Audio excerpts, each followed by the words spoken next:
Boa noite, pessoal.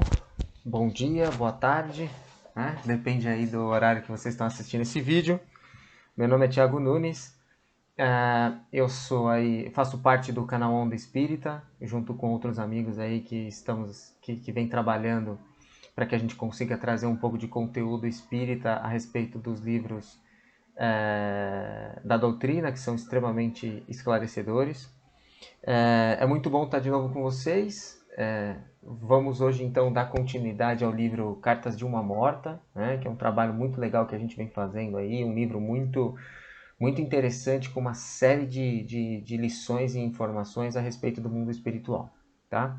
Importante lembrar que nesse contexto esse é um livro psicografado pelo nosso querido Francisco Cândido Xavier e que relata as experiências pós-morte da sua mãe, Maria João de Deus, né? E que traz algumas reflexões extremamente interessantes para o nosso aprendizado, tá bom?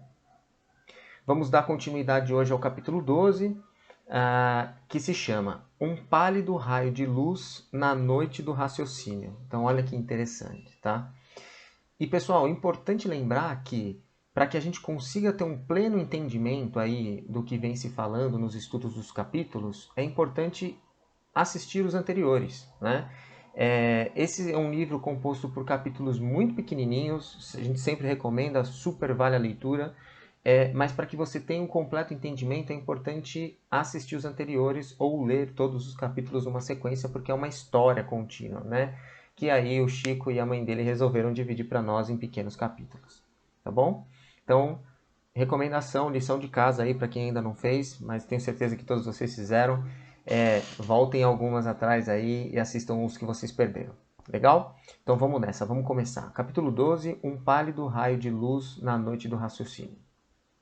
O capítulo começa o seguinte, né?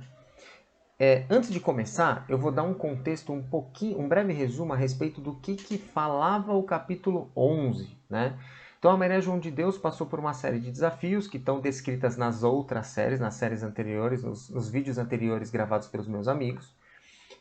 E nesse momento ela se encontra dentro de um templo, né? Ela descreve como um templo de exuberante beleza, né? Que não existiam nem palavras para ela conseguir descrever de tanta beleza que tinha, né? E aí, nesse momento, ela se depara com o que nós podemos chamar de um mentor, né? Um espírito de luz, né? No livro ela fala que é tipo um anjo. E esse anjo, esse espírito, esse mentor, ele começa a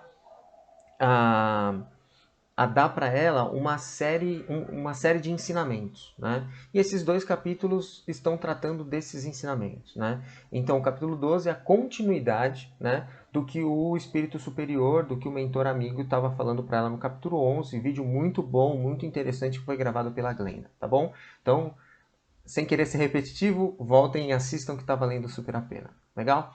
Então, pessoal, o capítulo 12, ele começa com o seguinte texto, né? Toda a existência terrena está calcada nos instrumentos que servem para manifestações espirituais, né? Olha que coisa interessante, olha que frase profunda, né? Significa, né, que nós somos, né, espíritos vivendo uma experiência material, né? E que essa experiência na Terra, no planeta Terra, ela é importante para que de alguma forma contribua para o nosso desenvolvimento moral. E o Criador, né, Deus, quando pensou em tudo isso, ele também criou mecanismos e estratégias para que a gente conseguisse nos conectar com o alto, né? Nos conectar com os espíritos, ter orientação. Né? Mas vamos continuar lendo. E aí ele fala, né? Infelizmente, a vossa excessiva dedicação a esses aparelhos viciou o nosso mundo emotivo, circunscrevendo as suas possibilidades ao ambiente terrestre, onde apenas possui pálida réstia de luz na noite de um fraco raciocínio. Olha que frase complexa, né? Mas ao mesmo tempo muito interessante, né? Então o que ela fala? O nosso apego ao mundo material, né? A nossa preocupação, a nossa vontade de continuar no planeta físico, né? Faz com que sejamos limitados do ponto de vista do raciocínio. Até botei uma imagem por trás aqui, né? Escuridão com uma lâmpada incandescente, né? Bem fraquinha, Ali é basicamente isso que ele quis dizer, quando a gente fala que a nossa capacidade, né, o nosso estado de espírito encarnado hoje é muito limitado diante da universalidade do conhecimento, né, das inúmeras possibilidades de desenvolvimento moral que ainda nos cabe alcançar, né? E ele traz essa informação de uma forma muito inteligente, né? E dizendo o seguinte, que quanto mais nós nos apegamos aos bens materiais, né? ao apego terreno, mais limitado fica a nossa capacidade de raciocinar a respeito do que é realmente a vida, né? E quando eu falo vida, não estou falando da vida biológica, né?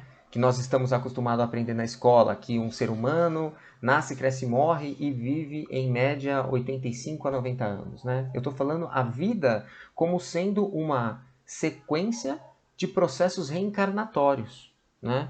A vida do mundo do ponto de vista espiritual, né? Que o espírito nasce simples e ignorante e através dos processos reencarnatórios em diferentes lugares, em diferentes mundos, ele vai evoluindo em busca da evolução moral.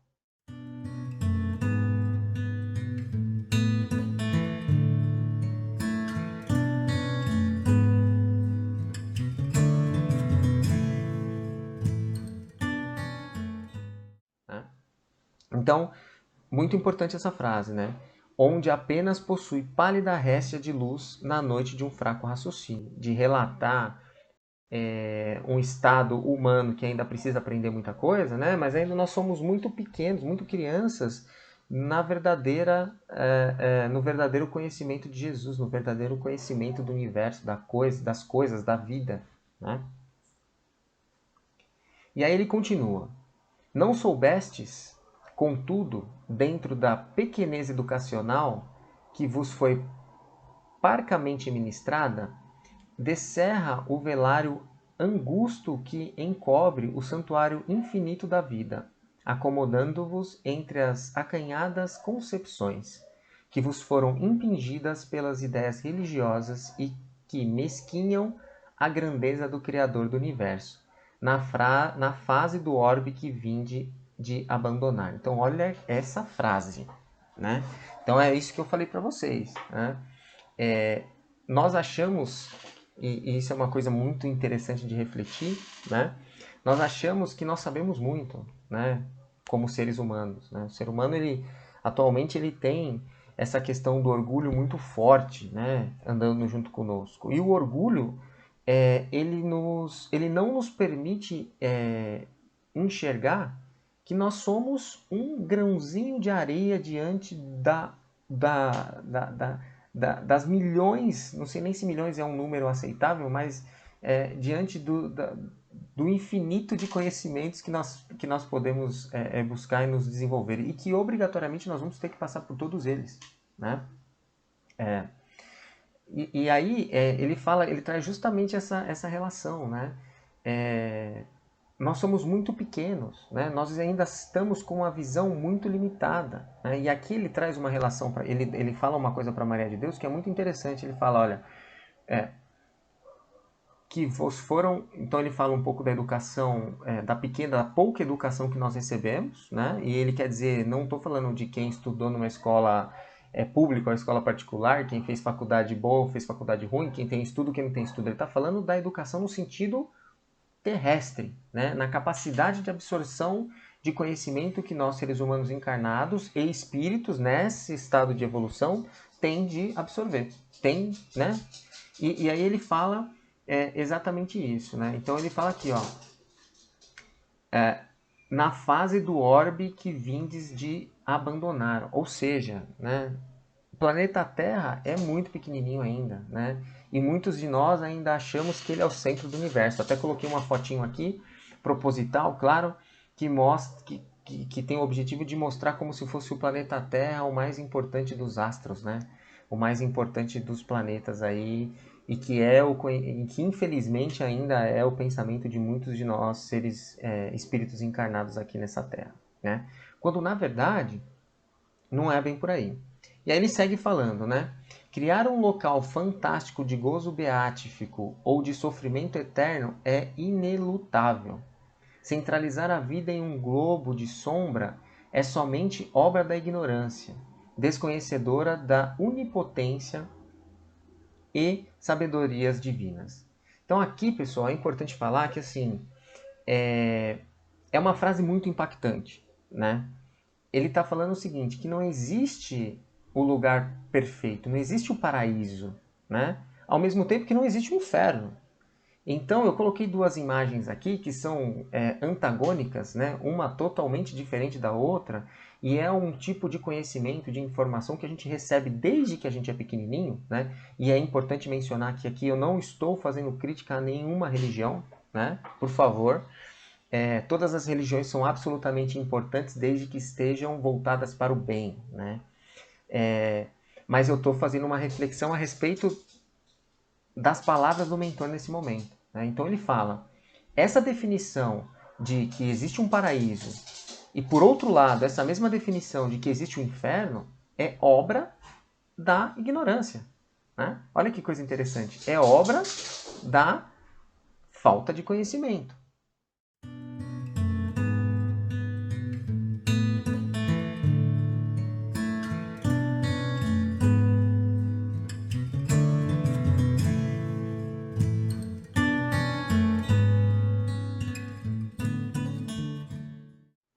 Né? Por isso que se cria esses dois tipos de... Por isso que se criou esses dois tipos de lenda, podemos dizer assim, né? Quando nós sabemos, inclusive através de vários estudos que a gente vem fazendo, e aí eu reforço, tem muita coisa boa no canal Onda Espírita, voltem nos estudos que a gente está fazendo de vários livros que tem, e a gente acaba percebendo, em muitas ocasiões, em muitos relatos dos espíritos, né? Principalmente os livros do André Luiz, que são basicamente estudos de caso, de processos de salvação, de regeneração, que ele vem relatando dentro das suas obras, né? Mas a gente acaba percebendo cada vez mais que a definição de céu e inferno, né? De estar bem ou estar ruim, né? De estar feliz ou estar triste, ela nada mais é do que uma opção própria, né? Do que a opção do desenvolvimento moral, né? E aquela palavrinha que todo espírita ouve quando começa a frequentar o centro espírita e que nós ouvimos, e é a mais difícil da gente conseguir fazer mudar. Ou a mais difícil da gente conseguir implementar, que se chama reforma íntima, né? Essa decisão é a que vai definir se estaremos felizes ou tristes, né? Ou, né, de alguma forma, de certa forma, se teremos o nosso céu ou o nosso inferno, né? Mas essa definição de que existe um paraíso ou que todos nós iremos arder no fogo, no fogo do inferno, né, como a gente via nas novelas, é obra simples da ignorância, né? Muito interessante essa reflexão. E isso traz aqui, eu trouxe aqui uma pergunta, um tópico até para reforçar o que eu estou dizendo. No Livro dos Espíritos, a quarta parte, que se chama Das Esperanças e Consolações, eu gostaria que todos vocês aproveitassem, posterior a esse vídeo, a concluir a esse vídeo, peguem um livro, vão lá no capítulo 1 da quarta parte, que se chama Das Penas e Gozos Terrestres, né? E aí é um tópico que se chama Felicidades e Infelicidades Relativas. Então o que diz isso? Ele diz a responsabilidade de nós, né, espíritos encarnados, em escolher o nosso próprio resultado, né? Em colher aquilo que a gente plantou, né? Em criar a nossa felicidade ou assumir a responsabilidade pelos nossos atos ruins, que de certa forma pode ser classificado como infelicidade. Legal? Então, super recomendo. Não entrei no detalhe do que está escrito em todo esse capítulo, porque tem muita informação boa, muita coisa legal, mas vai dar para entender essa relação e por que esse espírito superior está dizendo que essa definição de céu e inferno é uma simples ignorância. Tá legal? E aí ele segue falando. É que a vida não palpita apenas no mundo distante onde abandonastes as vossas derradeiras ilusões. Em toda parte ela popula triunfante e o veículo das suas manifestações é o que se diversifica na multiplicidade dos planos, né? Então aqui eu coloquei uma fotinho muito interessante, né? O que somos nós perto do universo, né? Perto dessa frase tão interessante que ele acabou de colocar para nós, né? Se a gente parar para pensar do ponto do lado científico, nós somos esse pontinho aqui que eu acabei de circular de vermelho aqui do lado, né? Então o planeta Terra ele só é o terceiro planeta num conjunto de 9, né? 9 planetinhas, né? E se a gente parar para pensar, e os outros planetas, né? Por que só nós somos um planeta onde tem pessoas, onde tem espíritos, onde tem vida, né? Seria muita prepotência e ignorância e vaidade da nossa parte achar isso, né? Então, o universo ele é gigante, né? O universo ele tem milhares de planetas, milhares de estrelas e com certeza milhares de outras formas de vida, né? E aí ele segue: os mundos são a continuidade dos outros mundos, e os céus se sucedem ininterruptamente através dos espaços ilimitados. E aí eu coloquei essa imagem, né, pessoal, que eu achei muito interessante, né? O nosso sistema solar é isso aqui que vocês estão vendo, ó. Se a gente parar para pensar, né? Aqui vou tentar colocar a setinha aqui para acompanhar, né? Então, isso aqui é a galáxia, vamos dizer assim, a Via Láctea, onde está o nosso sistema solar. E ele tá. E tudo isso que a gente está vendo, que a gente acha grande pra caramba, a gente está aqui na Terra, né? Lembrando que, de novo, só o terceiro planeta, nós temos planetas muito maiores que orbitam uma estrela, que é o Sol. Nós estamos aqui, ó. Olha que pequenininho, né? Então, quem somos nós, né? Para achar que somos rei do universo ou que a Terra é o centro da sabedoria. Isso, e com essa frase, ele ajuda a corroborar toda a estratégia que ele veio falando para nós, né? O porquê nós somos tão limitados ainda do ponto de vista de conhecimento moral, intelectual, né? Científico, e quanto nós ainda temos para desenvolver.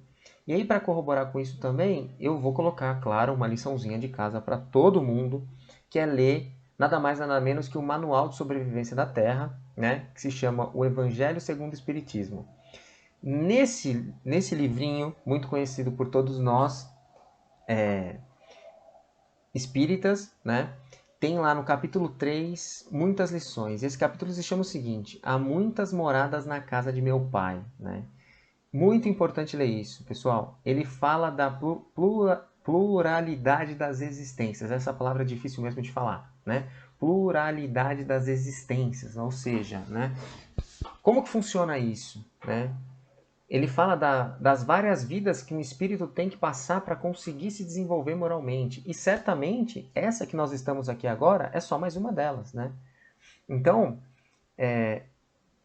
muito importante que vocês entrem, leiam, entendam, discutam, leiam, releiam, porque a informação ela é muito, muito, muito rica, tá bom? Muito obrigado. Espero que a gente possa absorver o máximo possível esse conhecimento tão rico, né? Esse texto tão curtinho e ao mesmo tempo com tanta informação positiva que esse mentor estava tentando passar para Maria João de Deus, mas que nesse momento é importante que a gente pegue todas essas informações e traga para nós mesmos, né? Então, que possamos cada vez mais nos colocar de forma humilde no universo, né? Porque assim certamente a gente vai estar aberto e disposto a absorver e aprender muito mais. Um grande abraço para vocês, que Jesus, nosso Mestre Maior, possa sempre nos envolver, nos amparar. Fiquem todos com Deus e até o próximo vídeo. Um beijo.